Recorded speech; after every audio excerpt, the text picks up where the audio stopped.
Welcome to the Not Quite Daily Show, Summer 2018, Episode 18. Today discussing Planet With after its 12th and final episode. Since we were not doing the full spectrum analysis of Planet With, or even looking at each episode, this won't be a grand summation or evaluation of the work as a whole. Instead, I want to look at an interesting bit of visual symbolism from this final episode and relate it across the rest of the work. I think this is a good chance to look at all the different ways a single symbol in a work can be used, as separate aspects of a symbolic element can be connected to otherwise unrelated parts of the story. This is A Flower Grows on Sirius.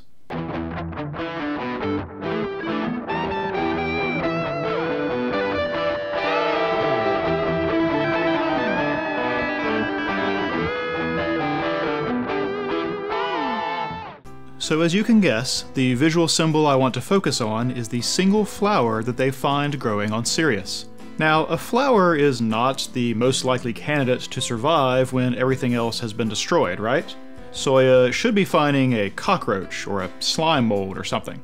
Thus, I think we should understand that this is not a realistic development, but a symbolic one. A solitary flower flourishing amidst the waste stands in for other things. One of the more obvious things it can represent is Soya himself, who, of course, is the one that finds it. During Soya's last conversation with the dragon, he thanks him for the enforced memory of the moments before destruction. He said it made him remember that his homeland is still right there in his heart. Sirius may have been destroyed, but Soya's existence means it is not truly gone. As he says when finding the flower, Sirius is not a dead planet. Because Soya himself lives on, the people of Sirius were not fully eradicated. He thrives in spite of the judgment the dragon rained upon them. He blooms in spite of the desolation the dragon caused. Alone, but alive. Incidentally, the dragon is also the solitary remnant of a people. Our flower in this case does not mirror him though, as it does with Soya, but draws a contrast. When they penetrate to the interior of the dragon's psychic armor, they find what is probably his original self, a single living thing amid all the crumbling landscape that surrounds him. He gives a very plant-like appearance, but he is not blooming, not young and vibrant. He seems like driftwood, or a dead tree, something that has withered through the ages. He is not a fresh flower like Soya.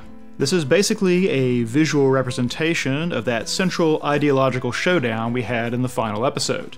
The dragon perceives that he and Soya are the same, that Soya has the same kind of burning drive to exact vengeance and punishment on who he thinks has done wrong, in this case the dragon himself. There was a time when he might have been right, too. Soya's single-minded determination to stamp out the dragon's power on Earth made him reckless and hateful, yet when he thought he had finished his work, he became listless and empty. He would have been right at home as a weathered husk on a stone chair, no life left in him at all. However, the second half of the show has largely been about Soya's evolution into someone who has more to live for than meting out revenge. Ginkgo and Sensei and Tabasco Hara's influence help keep him in touch with his humanity. The Messenger of Awakening saga makes him face the difference between living in the here and now versus a lost past, and then when he battles against the Generalissimo for the fate of humanity, his journey out of his emptiness is complete. In this way, the flower is not just a symbol for Soya directly, but also the change he underwent. He transformed from a desperate, despondent wasteland into one grown into something lovely. Now, that evolution was possible because some seed of Soya's good heart remained within him. Like whatever seed eventually brought forth the flower, Soya's essential humanity lay dormant under the blasted landscape of his trauma from Sirius. That flower didn't come from nowhere, just as the Soya at story's end didn't come from nowhere. Even though Soya often thinks about his brother in terms of avenging him, the actual character of his brother that lives in his heart is the one who tried to protect everyone else, who threw himself headlong into danger on that fateful day. Given the choice, I think Soya would much rather be his brother than avenge his brother.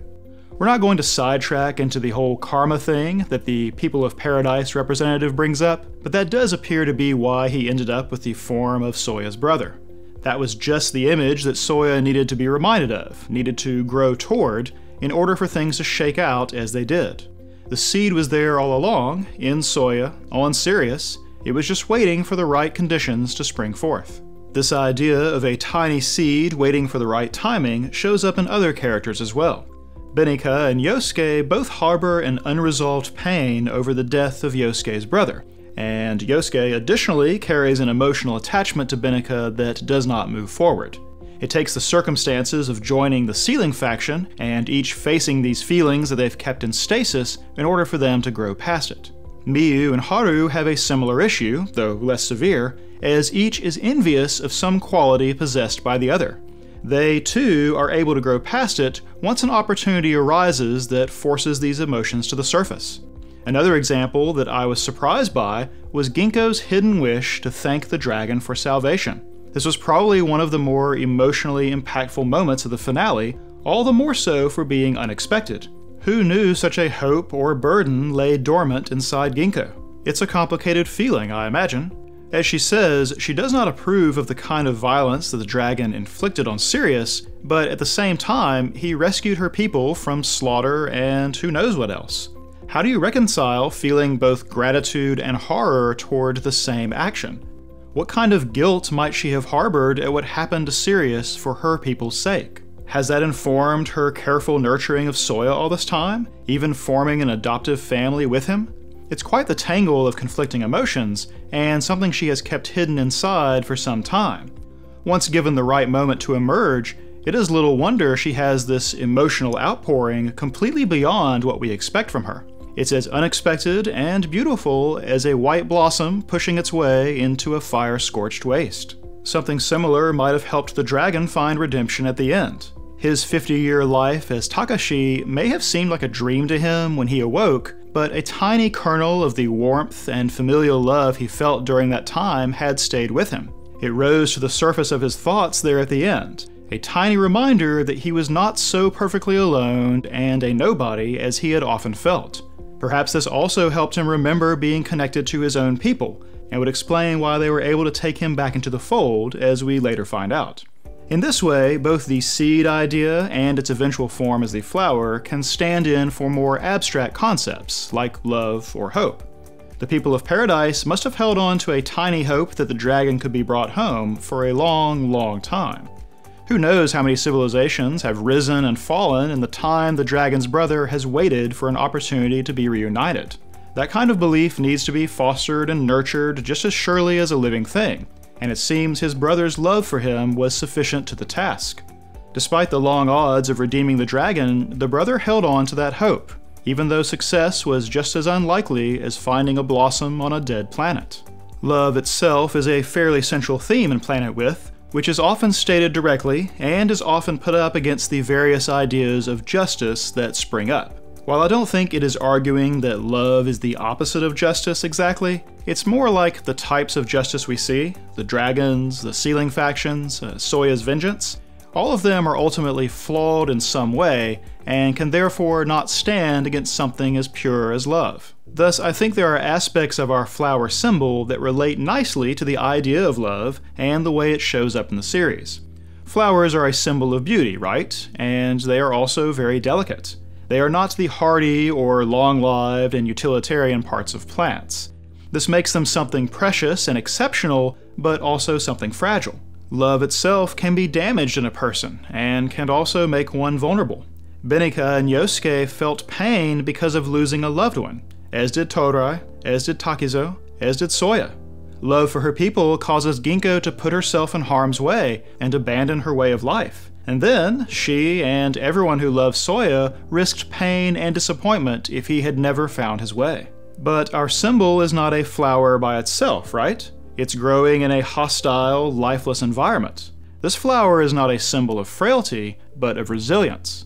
Love in this series is very resilient. Takizo holds on to love for Takashi in spite of what he becomes. Yosuke holds on to love for Benika in spite of how hopeless it must feel. Soya does not let his thirst for vengeance eradicate the love he felt for his people, finally feeling at peace by keeping their memory in his heart. It's quite the moment of character development when he can say "Tadaima" to the blasted landscape with no bitterness or irony. The Sealing faction may have lost their way a bit, but the past respect and affection between Sensei and the Generalissimo never fully gets eradicated by their disagreement. And Sensei, despite immense pressure and direct conflict with the organization he belongs to, never lets go of the idea of the evolution of love, trying to save Sirius, and the dragon, and Earth. Thus, the last parallel I want to look at is the way Sensei cultivated soya, like a gardener trying stubbornly to make an unlikely flower grow. One of the first things to happen in our story chronologically is a type of wager between Sensei and the dragon about whether the Siriusians could have become a race of the evolution of love. This quickly becomes more than just a mental exercise when Earth draws the notice of the sealing faction. Just like the dragon, they believe that certain peoples are too violent to be allowed time to develop too far, and would rather not risk them following the evolution of power. Sensei saving and watching over Soya with Ginkgo is then a way of proving that these beliefs are false. He thinks love can triumph over the urge to violence, and he's going to support and shelter Soya to see it through. Thus, when he succeeds, it is more than just winning a wager with the dragon. It is proving to all of Nebula that the evolution of love can succeed, even in someone from Sirius, even in someone as full of vengeance as Soya. He doesn't just save Earth, but potentially all future civilizations that may show the potential for violence. Before this careful cultivation of Soya, Nebula may never have believed. They probably thought it was just as unlikely as finding out that a flower grows on Sirius.